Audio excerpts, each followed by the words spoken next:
आज मेरे साथ हैं सत्यम सिंह और इनसे आज जानेंगे कि इनका इंटरव्यू एक्सपीरियंस कैसा था और क्या क्या क्वेश्चंस इनसे पूछे गए थे एनपीसीआई के इंटरव्यू में।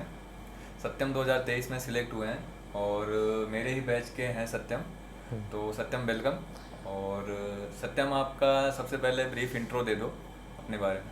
हाँ, मेरा नाम सत्यम सिंह है। मैं जौनपुर उत्तर प्रदेश से बिलोंग करता हूँ और मैंने अपना ग्रेजुएशन एनआईटी इलाहाबाद से किया हुआ है और मैं 2020 का पास्ड आउट हूँ। उसके बाद मैंने स्टेलेंटिस एक फ्रेंच कंपनी है जो कि ऑटोमोबाइल गियर बॉक्स और इंजन बनाती है, वो तमिलनाडु में था, तो मैं वहाँ जॉब किया लगभग 2 साल।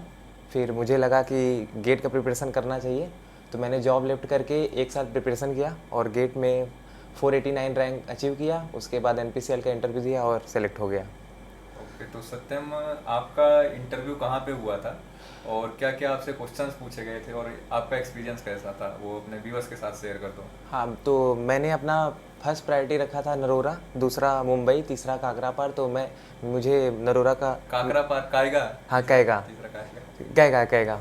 फिर उसके बाद मेरा इंटरव्यू नरोरा में हुआ था और ये डेट 9 जून था और मेरा इंटरव्यू शाम को, सबसे लास्ट कैंडिडेट था जिसका मेरा वहाँ पर इंटरव्यू हुआ था। ओके, तो सत्यम आपसे क्वेश्चंस क्या क्या पूछे गए थे वहाँ। हाँ, जब मैं इंटर किया तो उन्होंने मेरे बारे में पूछा कि तुम जॉब किए हो तो तुम बताओ कि तुमने जॉब में क्या किया हुआ है। मतलब फिर मैं वहाँ पर। आपके पास 2 साल का एक्सपीरियंस था तो वो जानना चाहते थे वो। हाँ हाँ, वो 2 साल के एक्सपीरियंस से ही पूछ रहे थे। तो मैं जितना भी काम किया था तो उसको मैंने 10 मिनट में एक्सप्लेन किया था। वो उसमें पूछते ही जा रहे थे, पूछते ही जा रहे थे। तो मुझे लगा था कि इंटरव्यू यहीं पर ख़त्म हो जाएगा, बट ऐसा हुआ नहीं। उन्होंने और भी क्वेश्चन पूछे जो कि थ्योरेटिकल थे, जो हमने गेट के दौरान पढ़े हुए थे। फिर उन्होंने कंपनी के बाद हमसे पहला क्वेश्चन पूछा कि स्टीयरिंग लॉ के बारे में जानते हो, मतलब स्टीयरिंग लॉ क्या होता है।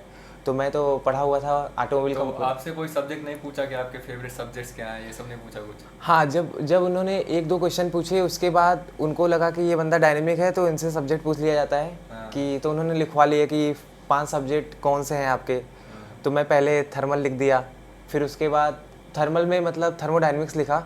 फिर मैं एचएमटी लिखने की कोशिश किया तो उन्होंने बोला नहीं नहीं, थर्मल का तुम्हारा हो गया, हाँ। तुम और कोई सब्जेक्ट चॉइस करो। फिर मैंने थर्मोडायनेमिक्स के बाद वो फ्लूइड मैकेनिक्स लिख दिया। फिर तीसरा मैं सब्जेक्ट लिखा था आईसी इंजन और चौथा लिखा था मटेरियल साइंस। मतलब लिखने का कोशिश किया था, बट नरोरा में एक मैम थी हाँ। जिन्होंने बहुत लोगों का इंटरव्यू लिया था। तो मटेरियल साइंस में वो ऐसे क्वेश्चन पूछ रहे थे जिसका आंसर कोई दे नहीं पा रहा था। तो मेरा दिमाग में था कि कुछ भी हो जाए, मैं मशीन डिज़ाइन लिख दूंगा लेकिन मटेरियल साइंस नहीं लिखने वाला। तो मैं। अच्छा, तो आपने बात कर लिया था बच्चों से पहले ही? हाँ, पहले ही। तो मैं लास्ट कैंडिडेट था जिसका इंटरव्यू होने वाला था, तो मुझे एक्सपीरियंस पता चल गया था कि लोग क्या पूछ रहे हैं। तो मैंने एमडी लिख दिया था और टोम लिख दिया था। तो मेरे 5 सब्जेक्ट इस तरह वहाँ पर लिख दिए गए। फिर वो 8 लोग की पैनल था, तो एक बारी से क्वेश्चन हुआ और मटेरियल साइंस वालों ने एक भी क्वेश्चन नहीं पूछा, तो मैं बच गया वहाँ पर। तो आप वही स्टार्टिंग से बता दो, मतलब क्या हाँ, क्या क्वेश्चन था। तो उन्होंने पहला क्वेश्चन स्टीयरिंग लॉ पे किया हुआ था। तो और फिर बोले कि वो मार्कर रखा हुआ है, उस पर जाके तुम थोड़ा सा एक्सप्लेन कर दो।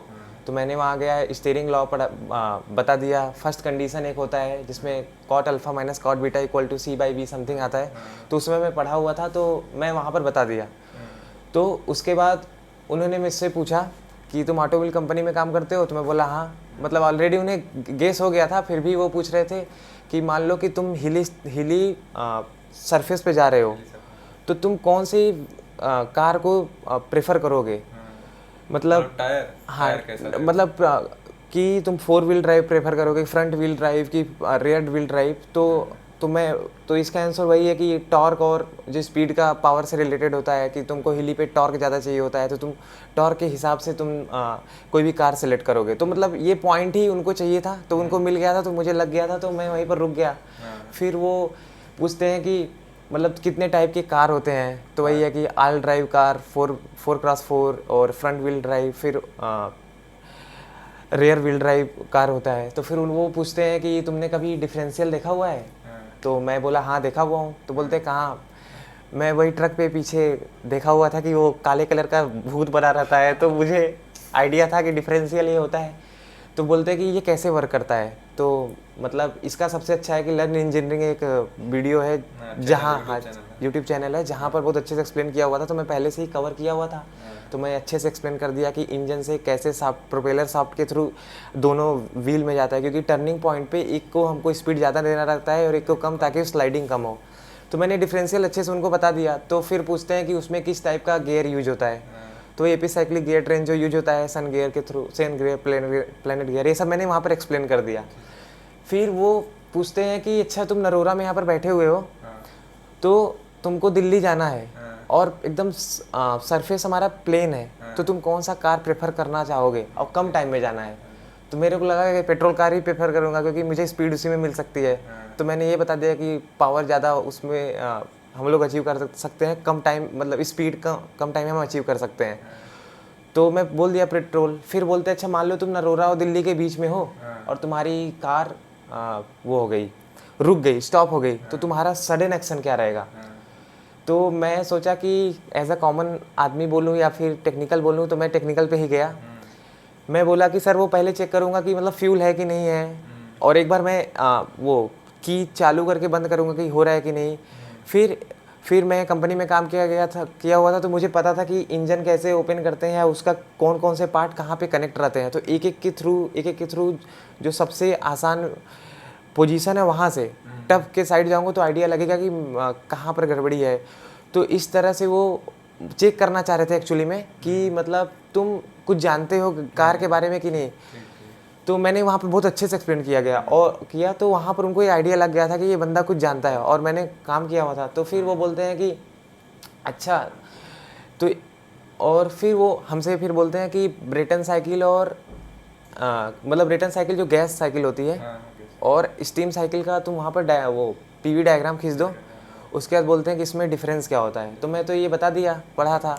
तो उन्होंने ये पूछा क्वेश्चन कि इसका वैल्यू कितना आता है, एफिशिएंसी का, मतलब एफिशिएंसी कितना, मतलब अप्रोक्सीमेट कितना होता है दोनों का। तो मुझे उस समय एकदम ब्लैंक था मेरा दिमाग। तो मैं बोला कि सर मैं गेस ही लगा सकता हूँ, क्योंकि मैं डेटा पढ़ा हूँ, बट डेटा में मैं कंफ्यूज हो रहा हूँ। एक में ज़्यादा होता है, एक में कम।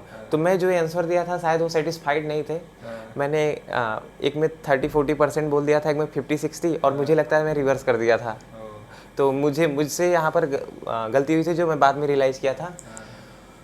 उसके बाद उन्होंने बोले कि तुम एमडी सेलेक्ट किए हो, तो तुम गियर के बारे में क्या जानते हो, मतलब गियर का यूज़ क्या होता है।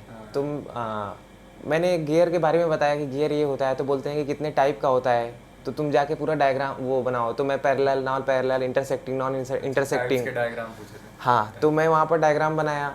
फिर वो बोलते हैं कि अच्छा, तो ये जो गियर होते हैं इसमें तुम्हारे कौन कौन से लोड लगते हैं।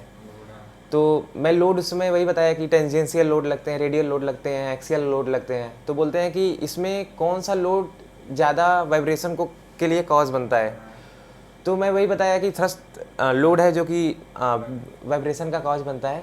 तो वो बोलते हैं कि अच्छा, इसको हटाने के लिए तुम कौन सा गियर यूज करोगे।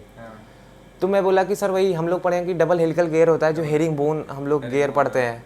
और भी गियर्स हैं, बट उस समय यही क्लिक किया, तो मैं बस यही बोल दिया। तो बोलते अच्छा, इसका डायग्राम कैसा होता है। तो उसमें जो थ्रेड वो होते हैं, थ्रेड्स टाइप के, हाँ, तो वो राइट RHS और LHS होता है। तो मैंने वो प्रॉपर उनको बता दिया और बताया कि फोर्स कैसे ट्रांसमिट होता है। तो बोलते हैं कि गुड। फिर यही होता है कि एक क्वेश्चन पूछते हैं, तब तक खत्म नहीं होता, दूसरा क्वेश्चन पूछते हैं, और आप खड़े होते होते बताते आप एग्जॉस्ट कर जाते हैं, मतलब फिर आपका दिमाग भी कम काम करता है और आप समझ नहीं पाते। फिर वो पूछते हैं कि अच्छा, टोम में तुम फ्लाईव्हील जानते हो। तो मैं बोला हाँ, फ्लाईव्हील तो जानता हूँ। तो बोलते हैं कि क्या होता है। तो मैंने एक्सप्लेन कर दिया। तो फिर बोलते हैं कि ये गवर्नर से कैसे डिफरेंट है। तो वही है कि जो गेट में हम लोग पढ़ते हैं, एकदम सिंपल सा, मतलब एक्सप्लेन कर दिया। फिर वो बोलते हैं कि सबसे अच्छा मुझे ये क्वेश्चन लगा था कि वो बोलते हैं कि मान लो जो फ्लाईव्हील है, तुम उसका एक डायग्राम बना जो टी थीटा में होता है कर्व, और तुम थोड़ा एक्सप्लेन करो। तो वही है कि चारों स्ट्रोक को बताना रहता है कि कैसे मतलब हम लोग वर्क डन पाते हैं, फ्लाईव्हील फिर क्यों यूज करते हैं, वो बोलते हैं। तो बोलते हैं कि मान लो कि हमको फ्लाईव्हील बहुत कम साइज का लगाना है या तो लगाना ही नहीं है, तो फिर क्या यूज करेंगे। सिलेंडर वाला कॉन्सेप्ट। हाँ, तो वही है कि मल्टी सिलेंडर बहुत ज़्यादा यूज़ करेंगे, जिसमें प्राइमरी और सेकेंडरी के जो बैलेंसिंग होते हैं वो हो जाएगा, तो हमको नीड नहीं होगा। ये मैं फिर पूछते हैं कि अच्छा, तुम सबसे अभी तक ज़्यादा सिलेंडर का कौन सा इंजन देखे हो। तो मैं लोकोमोटिव में 16 सिलेंडर इंजन देखा हुआ था, तो बता दिया वो वी शेप का था, और इसमें आइडिया था कि फ्लाईव्हील लगता नहीं है, वो पूरा मतलब फुल बैलेंस्ड रहता है। तो मैंने उनको एक्सप्लेन कर दिया। और फिर उसके बाद हाँ, ये पूछते हैं कि गियर में जो वार्म एंड वार्म व्हील है, गियर है, गियर सिस्टम है, उसको तुम स्कीमेटिक डायग्राम से हमको एक्सप्लेन करो। तो मैंने एक्सप्लेन कर दिया वहाँ पर, लेकिन क्या रहता है जब प्रेशर रहता है ना तो वो डायग्राम अच्छे से बनता नहीं है। तुम थ्रेड सोचने लगते हो, तुम मतलब गियर का जो शेप रहता है वो सोचने लगते हो, बट वहाँ पर रैंडम ऐसे कुछ भी खिंच जाता है। तो फिर वो मैं बता दिया, एक्सप्लेन कर दिया, लेकिन वो इस बात को समझ रहे थे। और फिर वो बोले कि अच्छा warm and warm wheel gear drive में, गियर सिस्टम में जो स्पीड रेशियो होता है वो कितना होता है। तो मैं तो 40:1 पढ़ा था, लेकिन मैं कहीं और 16:1 भी पढ़ा था। तो मैं बोला सर मैंने 2 टाइप के गियर पढ़े थे, 16:1 और 40:1, लेकिन ये है कि रेंज काफ़ी होता है। तो मैं बोला सर इतना ही मुझे पता है, बाकी और रेंज में होता होगा तो नहीं पता, क्योंकि मैंने बस यही पढ़ा हुआ है। तो बोलते हैं अच्छा कोई बात नहीं, चलो आगे बढ़ो। फिर वो पूछते, वो एक हमको डायग्राम देते हैं जो कि SFD BMD से रिलेटेड है। वो सो में पूछ रहे थे। तो उन्होंने बोला कि सिंपली सपोर्टेड जो वो होता है, सपोर्ट होता है, सिंपल सपोर्ट जो होता है वो कैसा होता है, तुम उसको स्कीमेटिक से बताओ। तो मैं सिर्फ बना दिया सिंपल सपोर्टेड वो सिंपल सपोर्ट। मतलब हाँ सिंपल सपोर्ट हिंज हो जाएगा, एक तरफ रोलर हाँ लगा दो, हाँ, तो उस तरफ हिंज लगा दो। हाँ उसने यही बोला, तो मैंने बना दिया सिंपल। तो फिर बोलते हैं कि अच्छा उस पर एक बीम रखो जिस पे एक पॉइंट लोड लगाओ सेंटर में। तो मैंने मतलब बीम रखा हुआ था, यहाँ सपोर्टेड थे, यहाँ सेंटर में लगाया। तो बोलते हैं SFD BMD बनाओ। ये तो सिंपल था। फिर बोले वो उस लोड को हटाओ और तुम कुछ एरिया तक सिमेट्रिकली तुम UDL एक लोड लगाओ, उसके करस्पॉन्डिंग SFD BMD बनाओ। और तुम अब बनाओ नहीं, तुम अब एक्सप्लेन उस SFD BMD से एक बताओ कि तुम इसमें डिफरेंस क्या है, मतलब कर्व कैसे चेंज होगा। क्योंकि पॉइंट लोड में तो हमारा कोई लीनियर रहेगा और उसमें लेकिन पैराबोलिक हो सकता है। तो वो SFD BMD के अकॉर्डिंग मैंने उनको बता दिया। तो ये इस पॉइंट पे मुझे लगा था कि मैं इंटरव्यू अपने साइड ले लिया हूँ, क्योंकि एक्सप्लेनेशन में सब वो आपको पता चल जाता है, वाइब्स आने लगती है कि हाँ मज़ा आने लगता है। तो आप लगता है कि और पूछो क्वेश्चन अच्छे। फिर वो हमसे क्वेश्चन पूछे थे इसी दौरान कि आप तो इंजन वाले कंपनी में काम किए हो, तो आप इंजन का लीक कैसे टेस्ट करते हो। तो मैं एक्चुअली टेस्ट में था, तो मतलब फ्यूल का लीक टेस्ट या कोई नहीं पूरे इंजन में, जैसे क्या होता है इंजन में फ्यूल इंटर करता है, फिर वो बर्न होता है, एग्जॉस्ट के थ्रू निकलता है। लेकिन और भी सिस्टम होते हैं, जैसे लुब्रिकेंट होता है और लुब्रिकेशन सिस्टम होता है। तो इंजन में कहीं भी लीक हो सकता है, फ्यूल का हो सकता है, लुब्रिकेंट का हो सकता है। तो वो बोले कि कैसे मतलब चेक करते हैं। तो हमको 2 मेथड पता था जो हम लोग करते थे, बट वो एक टेस्ट करना चाहते थे कि इनको पता है कि नहीं। बट तो मैंने बता दिया कि मतलब वहाँ पर UV एक्चुअली एक कमरा होता है जिसमें वो टेस्टिंग के बाद पूरा इन्वायरमेंट जो होता है ना लाइट बंद कर देते हैं। उसके बाद ये UV लाइट डालते हैं। अगर कोई भी लीकेज रहता है तो उसका जो ऑयल रहता है या फिर जो लुब्रिकेंट होता है ना उसका कलर अलग अलग आता है, तो पता चल जाता है लीक हुआ है। या तो फिर क्या करते हैं कि जब असेंबली लाइन पे हमारा इंजन रहता है तो उसमें वो एयर भरते हैं एक साइड से। अगर एक अमाउंट में फिक्स स्टैंडर्ड फिक्स था कि इतना ही वॉल्यूम इंजन के अंदर जाएगा, अगर इससे ज़्यादा जाने लगा लगातार तो इसका मतलब कहीं लीक हो रहा है। तो हमारा वो हमारा सिस्टम रहता था जिसमें हमको पता चलता था। तो मैं बता दिया ये कि ऐसे। आपने तो ये भी बता दिया, लेकिन जो गेट का प्रिपरेशन करते हैं हम लोग को तो पता ही नहीं रहता, क्योंकि पढ़ते हैं नहीं है। तो क्योंकि आपने तो काम किया था तो बता दिया। हाँ इसलिए अच्छा आंसर दिया है, तो हाँ बहुत ही अच्छा है। अगर मैं नहीं रहता तो मैं नहीं बता पाता। लेकिन मुझे लगता है कि ये क्वेश्चन आपका पूरा इंटरव्यू डिफाइन नहीं करता है। आप सॉरी बोल दोगे तो आप ये और किसी से पूछते भी ना, क्योंकि आपने काम किया था तभी इसीलिए पूछा गया है, और नहीं तो रीजन नहीं रहता, क्योंकि फिर वो और भी चीज़ें बहुत चीज़ पूछने को थी। फिर वो मुझसे पूछते हैं कि अच्छा सुपर चार्जर और टर्बो चार्जर जानते हो। तो मैं टर्बो चार्जर तो जानता था कि एग्जॉस्ट से जो गैसेस निकलते हैं उसके यूज़ से हम लोग एयर को प्रेशराइज करते हैं, जो इंजन में डालता है, जो पावर को बूस्ट करने का काम आता है। लेकिन सुपर चार्जर मुझे ये पता था कि वो इनटेक पे ही लगता है, प्रेशराइज्ड उसमें हमारा एयर होता है, जिससे क्या होता है ना कि पावर बढ़ जाता है जिससे। लेकिन डिफरेंस ऐसे में बताया, बट वो मेरे आंसर से संतुष्ट नहीं हुए थे। टर्बो चार्जर तो समझ गए थे कि मतलब सही बताया है, सुपर चार्जर भी, लेकिन वो जो डिफरेंस है ना जो पा रहे थे चाहना, वो नहीं, मतलब उनको नहीं संतुष्ट, वो आंसर से नहीं थे। तो फिर वो बोलते हैं ठीक है कोई बात नहीं, तुम आगे बताओ। फिर वो एक बोलते हैं कि एक टैंक है, वो अपने हिसाब से तुम कैपेसिटी ले लो। तो मैं बोला ठीक है सर मैं ले लिया। बोलते हैं कि इसको अगर वैक्यूम करना हो तो तुम कैसे करोगे। टैंक में कुछ है, मतलब एयर है। हाँ एयर है, तो शक करोगे। तो भाई तो मेरा फ्लूइड का ये पार्ट में मैं वहाँ पर फंस गया कि मतलब मैं क्या बोलूँ। मैं बोला सर वैक्यूम पंप लगा देंगे। तो बोलते हैं कि वैक्यूम पंप लगा दोगे तो कितने टैंक मतलब बताया नहीं उन्होंने, बंद है चारों तरफ, हाँ बंद क्लोज्ड है, है, closed फुल tank क्लोज्ड है, उन्होंने बोल दिया था ये कि tank क्लोज है। टैंक है, इतना कैपेसिटी तुम मान लो। अब तुम वैक्यूम पंप, बनाना फिर मैंने जब वैक्यूम पंप बोला तो बोलते अच्छा कितना कैपेसिटी का लगाओगे। हाँ, अब मुझे इसका एकदम आइडिया नहीं था कि मतलब इतने कैपेसिटी में कितने मतलब किस रेटेड पंप का यूज होगा। हाँ, तो मैं बोला सर सॉरी सर। तो बोलते नहीं कुछ तो गेस करो क्या, अच्छा जो नॉर्मल हमारे वैक्यूम गेज होते हैं या फिर नॉर्मल वैक्यूम पंप होते हैं यूज कर पाएगा। हाँ, अब मुझे आइडिया ही नहीं था तो मैं बोला सॉरी सर, नो आइडिया, मतलब पता ही नहीं है। हाँ, तो बोलते अच्छा ठीक है कोई बात नहीं। हाँ, फिर उसके बाद वो फिर हमसे पूछते हैं कि रेयर व्हील ड्राइव और फ्रंट व्हील ड्राइव में क्या अंतर है। तो वही होता है कि जो डिफरेंशियल होता है फ्रंट व्हील ड्राइव में आगे लगे होते हैं और उसमें पीछे लगा होता है। तो मैं वो पूछे कि अच्छा डिफरेंस क्या है, तो मैंने एक्सप्लेन कर दिया। आप उस बेटर आंसर के लिए आप कहीं मतलब सर्च देख कर लेंगे, सकते हैं। वहाँ हाँ देख लेंगे, okay। तो फिर मैं बोल दिया। तो वो एक क्वेश्चन पूछते हैं कि अच्छा जो फ्रंट व्हील ड्राइव होता है उसमें डिफरेंशियल इंजन आगे ही होते हैं, तो एक जॉइंट लगी होती है, वो हमारे टायर और जो शाफ्ट जाता है ना सीवी कोई एक्सेल रहता है उसके बीच में जॉइंट लगा रहता है। तो उसका नाम क्या है? जॉइंट का नाम तो मुझे जॉइंट पता ही नहीं था, तो मुझे बस यही पता था कि यूनिवर्सल जॉइंट लगा तो होता है, लेकिन नाम नहीं पता था। तो मैं बोला सर एक यूनिवर्सल जॉइंट होता है जो कि हमारा वो कोई भी शाफ्ट के उसमें इंक्लाइनेशन में वेरिएशन आता है तो अपने आप एडजस्ट करता है। मैं ऐसे बोला तो बोलते हैं नहीं कोई नाम बताओ। मैं बोला सर नहीं पता है। बोले एक बार ट्राई करो। अब जब नाम नहीं पता तो कहाँ से ट्राई करे हो। सही बात है। तो फिर वो मैं नहीं बता पाया। तो फिर मैं बोला सॉरी सर इतना मतलब भूल गया है, कॉलेज के टाइम में पढ़ा था लेकिन नहीं पढ़ा हूँ अभी, तो याद नहीं आ रहा है।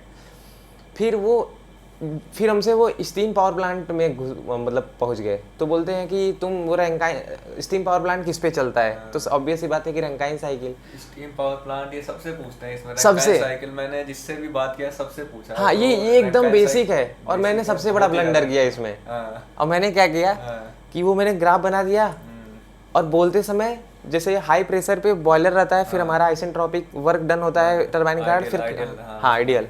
फिर उसके बाद हमारा ये लोअर प्रेशर पे हमारा कंडेंसर वर्क, कंडेंसर में वो हीट एक्सचेंज होता है। फिर उसके बाद पंप होता है। तो मैंने ना बॉयलर की जगह इवेपोरेटर बोल दिया था। ये मुझे रियलाइज़ नहीं हुआ। और इंटरव्यू मेरा इतना अच्छा जा रहा था कि उन्होंने भी ये चीज़ मतलब सुना ही नहीं, क्योंकि वो जिस तरह से दिए थे कि उन्होंने इस बात को ध्यान ही नहीं दिया। और मैं जब बाहर निकला ना इंटरव्यू देके, मुझे लगा अरे यार ये ऑपरेटर कहाँ से मैं बोल दिया इसमें, क्योंकि वो VCRS का होता है उसमें, तो वो हमारा मिक्स हो गया। मिक्स हो गया। तो ये कहिए कि मतलब आप ये भी देखिए कि इतना ब्लंडर होने के बावजूद भी आपका सिलेक्शन हो जाए, तो इसका मतलब और भी चीज़ें होती हैं जो आप अच्छा कर गए तो अच्छा हो जाए। 100% तो कोई भी नहीं बताता ना, लेकिन आप जितना बता रहे हो उतना बेहतर बताओगे तो बेहतर हो जाएगा। और एक ये था कि उन्होंने मेरे से जो सबसे अच्छा क्वेश्चन पूछा था, जिसमें मुझे लगा कि मैंने बहुत अच्छा जवाब दे दिया है और जिससे मुझे लगा मेरा चांस बढ़ गया है, वो ये क्वेश्चन था कि वो बोले कि इंजन से जो हमारा शाफ्ट पे पूरा वो जाता है, एनर्जी का फ्लो होता है, तो कभी कभी हमें वेरिएशन करने पड़ते हैं हिली जगहों पे या फिर प्लेन में। तो उसके लिए आप क्या यूज करते हो? एक्चुअली वो मैं पहले क्वेश्चन गेस करने में थोड़ा लैग किया, बट एक गेस के बाद पता लगा ये लोग ना गियर बॉक्स की बात कर रहे हैं। फिर वो क्वेश्चन पूछते गए। और एक चीज़ मैं बताता हूँ कि वो लोग बहुत सपोर्ट करते हैं। आप ना बस ट्राई करते रहो, मतलब आप ट्राई करो वो बताते हैं। तो मैं गेस कर लिया कि गियर बॉक्स होता है। तो बोलते अच्छा गियर बॉक्स कैसे काम करता है, तो मैं गियर बॉक्स का काम बताया जो सबसे इंपॉर्टेंट था। बोलते हैं कि गियर बॉक्स डिज़ाइन करने के लिए तुम्हारे दिमाग में पहला चीज़ क्या आएगा। तो फिर मैं बोला कि सर स्पीड रिडक्शन, मतलब कितना स्पीड रिडक्शन करना है इंजन से हमको उस पे शाफ्ट पे। तो बोलते दूसरा चीज़ क्या आएगा। तो मैं बोला सर उसमें जो लुब्रिकेंट होते हैं हीट मतलब वो रोटेट होता रहेगा तो हीट रिमूवल आएगा। तो बोलते नहीं लेकिन उससे पहले भी कुछ है। अब मैं सोचने लगा, मैं सोच रहा हूँ, इसमें मैंने आधा मतलब 30 सेकेंड लगा दिया। बोले सोचो तुम, क्योंकि तुम जवाब दे रहे हो सोचो। तो मैं सोचते सोचते बोला सर स्पेस। फिर बोलते तीसरा चीज़, मैं बोलता हूँ कि सर उसके जो मतलब पार्ट्स है, मटेरियल्स, फिर हमारे मतलब फिर ऐसे 4-5 चीज़ मैंने वो बोला, अभी मेरे दिमाग में आ नहीं रहा है। तो मैंने बताया तो वो पूरा प्रभावित हो गया था ये आंसर से।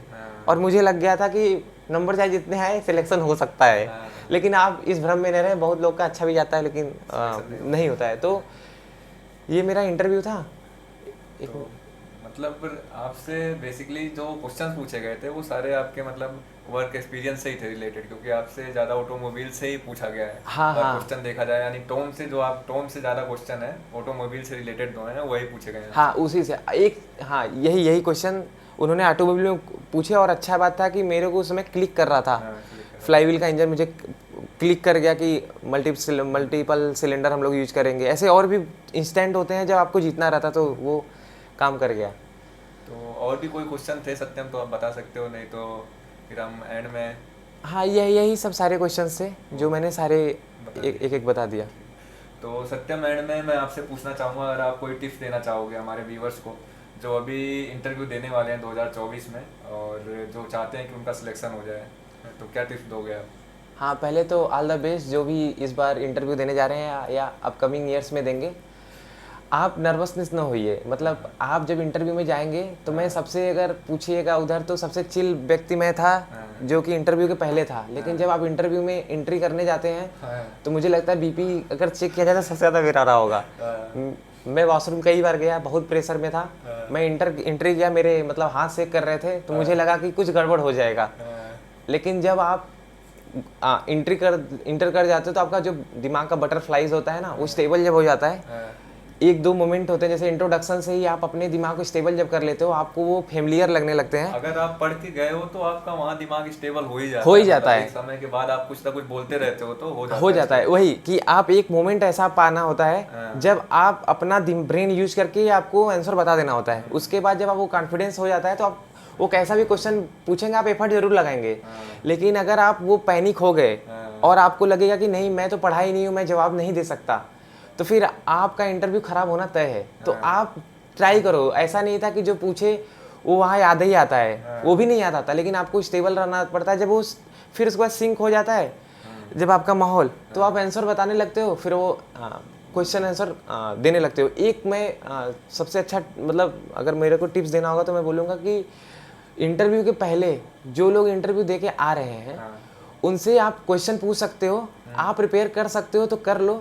पैनिक मत होना, क्योंकि सबका एक्सपीरियंस अलग है, उस टाइप से क्वेश्चन पूछे जाते हैं। हो सकता है कि आपका जोन अलग हो, उनका जोन अलग हो, तो आप उनसे कंपेयर ना करो। जैसे मेरा ऑटोमोबाइल सेक्टर था तो मैंने अपने ऑटोमोबाइल सेक्टर में ले आया उन्हें। क्वेश्चन ही ऐसा मैं बोला है, आंसर बोला ऐसा कि वो मेरे जोन में आए, तो मैंने बताया, पता नहीं लगा। अगर मैं किसी से जाके बोलूँ तो अगर वो ऑटोमोबाइल में नहीं है तो बंदा पैनिक करेगा कि अरे मतलब मेरे से नहीं होगा। तो आप इंटरव्यू के पहले किसी के आंसर, क्वेश्चन आंसर से जज नहीं करिएगा अपने आप को। आप जाइए बेफिक्र, आप जवाब दीजिए। हो सकता है आपका जोन उनसे अच्छा बेटर हो, आप अच्छा करके आए और आपको वहाँ पर लगेगा। जैसे मैं गया था, मैं 4:45 पे गया था, मेरा इंटरव्यू का टाइम 47 मिनट्स था और वहाँ पर लोग 22 मिनट 24 मिनट आ रहे थे। तो जब लास्ट में मैं गया तो मुझे लगा मेरा सिलेक्शन नहीं हुआ, क्योंकि लास्ट टाइम में, लास्ट डे पे वो 10 लास्ट वालों को 10 मिनट 12 मिनट में भगा दे रहे थे। तो मुझे लग रहा था कि मेरा हो सकता ना हो, और हुआ ऐसा है कि मेरा इंटरव्यू 47 मिनट चला, बगल वाले पैनल से 3 लोग गए, ऐसा मतलब बाहर के लड़के बता रहे थे। तो आप ये सब चीज़ों से, भ्रांतियों से दूर रहना। आप अगर इंटरव्यू करने अच्छा लगे तो सुबह हो, शाम हो, दोपहर हो, उससे कुछ मैटर नहीं करता। और टाइम भी मैटर नहीं कर सकता, हो सकता है 20 मिनट में आपका इंटरव्यू खत्म हो जाए तो आपका सिलेक्शन हो जाए। वही टाइम भी मैटर नहीं करता, वो है कि तुम कितना इंटरेस्टिंग लग रहे हो पूछ रहे हैं। अदरवाइज उनको 20 मिनट में भी अगर लड़का अच्छा आंसर, क्वेश्चन का आंसर दे दिया तो उसका सिलेक्शन हो जाएगा ऑब्वियस। बहुत हाँ, कई लोगों का सिलेक्शन हुआ है टाइम पे। लेकिन वो है कि आपको मोमेंट कैप्चर करना पड़ेगा, आपको उनके दिमाग में आना पड़ेगा, नहीं ये बंदा सोच लेता है, ये बंदा ट्राई कर लेता है। और यही है लास्ट टिप्स, और ऑल द बेस्ट। तो एंड में मैं सत्यम को थैंक्स कहना चाहूँगा। थैंक यू सत्यम, हमारे चैनल पे आने के लिए और हमारे व्यूवर्स को वैल्यूएबल टिप्स देने के लिए, जिससे कि वो अपकमिंग अपने इंटरव्यूज में बेहतर कर सकें। Thanks once again. हाँ, thanks for inviting me also. Thank you.